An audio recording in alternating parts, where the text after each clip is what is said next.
नमस्कार दोस्तों, आप सभी का स्वागत है हमारे YouTube channel education for India में। आज हम आप लोगों के सामने एक बार फिर से क्लास 9th का क्षितिज भाग एक पुस्तक, हिंदी की जो पुस्तक है क्षितिज भाग एक, उसका लेसन नंबर 5 नाना साहब की पुत्री देवी मैना को भस्म कर दिया गया, जो कि किसके द्वारा लिखा गया है? चपला देवी द्वारा लिखा गया है। इसके सारांश के बारे में हम आप लोगों को पिछले वीडियो में बताए हैं। आज हम आप लोगों को इस लेसन के प्रश्न उत्तर को बताएंगे, उसको अच्छे से समझाएंगे। यदि आपने हमारा पिछला वीडियो जिसमें मैंने सारांश को बताया है, अगर उसको आपने नहीं देखा है तो उसको देख लीजिए। वह सारांश आपको इस वीडियो में बहुत ही मदद करेगा, आपको क्वेश्चन आंसर को समझने में या उसको याद करने में बहुत ही हेल्प करेगा। एक बार आप उस सारांश को सुनकर फिर इस क्वेश्चन आंसर को भी जरूर देखिए।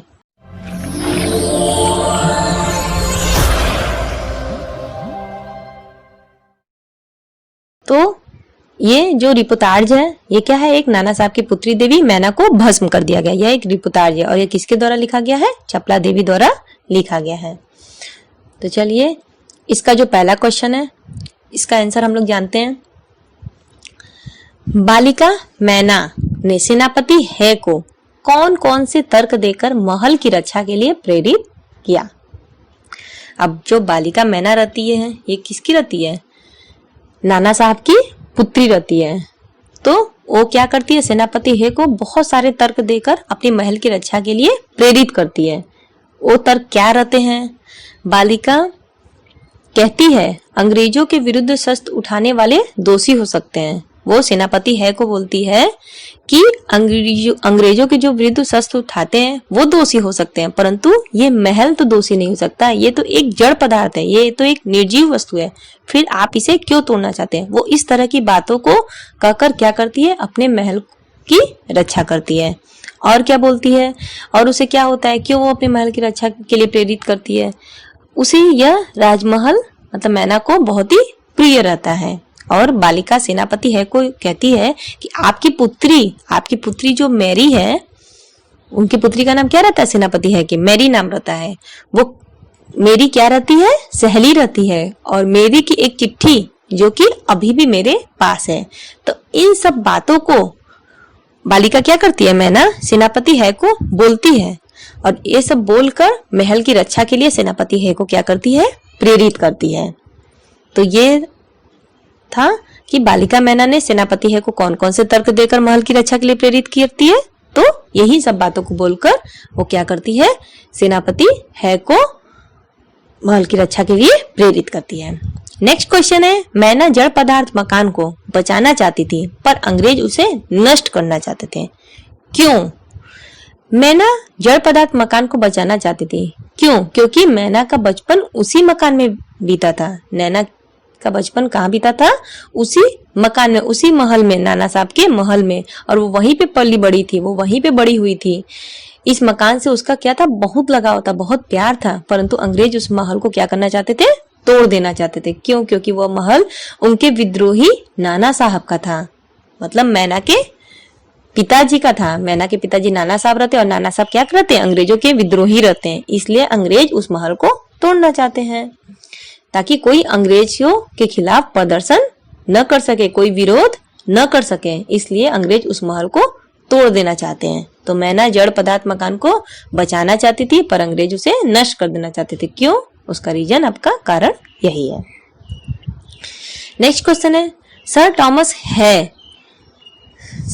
है जो सेनापति रहते हैं, उनका नाम रहता है सर टॉमस है, कि मैना पर दया भाव के क्या कारण थे? उनको क्या आ जाता है? मैना पर दया भाव आ जाते थे। तो उसके कारण क्या था? तो उनके बहुत सारे कारण थे। सर टॉमस जो है रहते हैं, सेनापति हैं, वो स्वभाव से ही शायद बहुत ही दयालु रहे होंगे, तभी तो वे उस सुंदर बालिका को देखते ही रुक जाते हैं और उसके जीवन में क्या करने लगते हैं? रुचि लेने लगते हैं। सर दूसरा जो पॉइंट है वो ये है कि सर टॉमस है मैना को पहचान जाते हैं।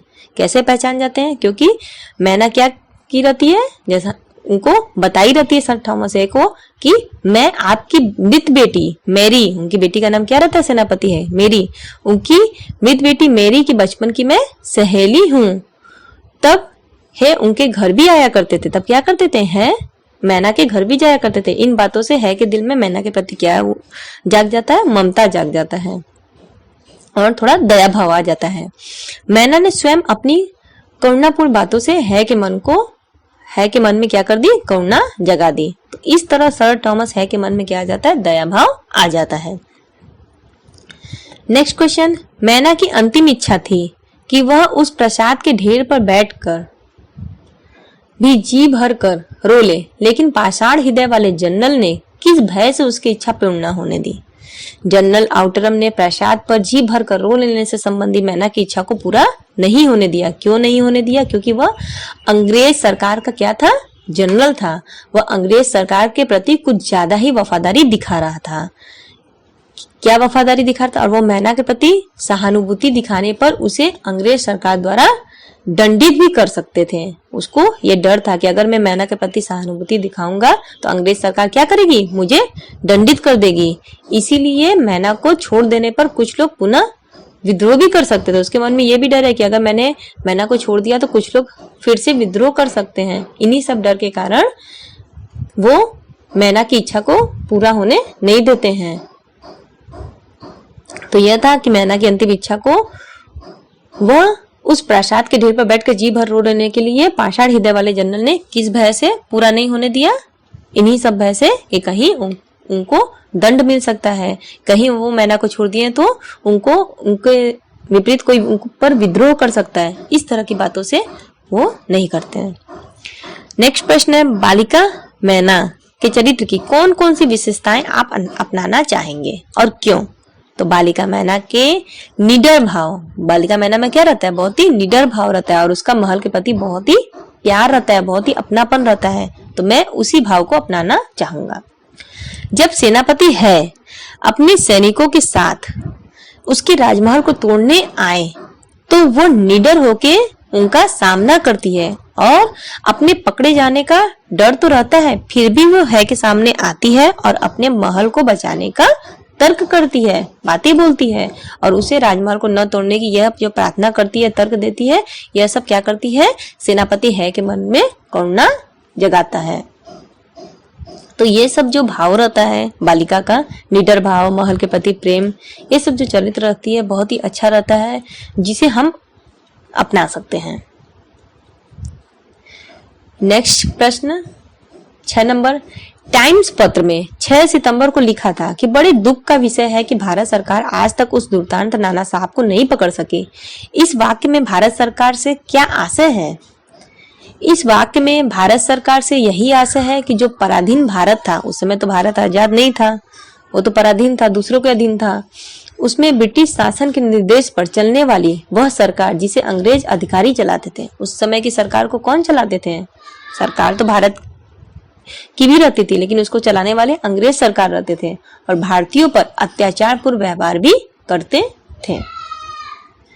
ये जो उन्होंने 6 सितंबर के टाइम्स पत्र में लिखवाया, यह सब जो छप रहा है, यह सब किसके प्रेशर से छप रहा है?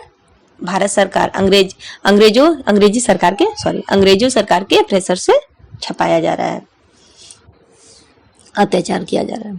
तो यह था सारा क्वेश्चन आंसर। नाना साहब की पुत्री देवी मैना को भस्म कर दिया गया लेसन का।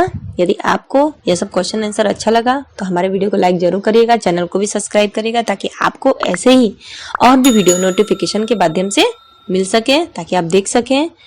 यदि आपको यह सब वीडियो, यह सब क्वेश्चन आंसर जितना भी है, ये सब टेक्स्ट के रूप में चाहिए तो आप हमारे वेबसाइट में भी विजिट करके टेक्स्ट के रूप में भी प्राप्त कर सकते हैं। हम अपने वेबसाइट का लिंक आपको नीचे डिस्क्रिप्शन बॉक्स में दे दिए, आप वहां से हमारे वेबसाइट में जाके ये सब टेक्स्ट के रूप में भी प्राप्त कर सकते हैं। हमारा वीडियो देखने के लिए बहुत बहुत धन्यवाद।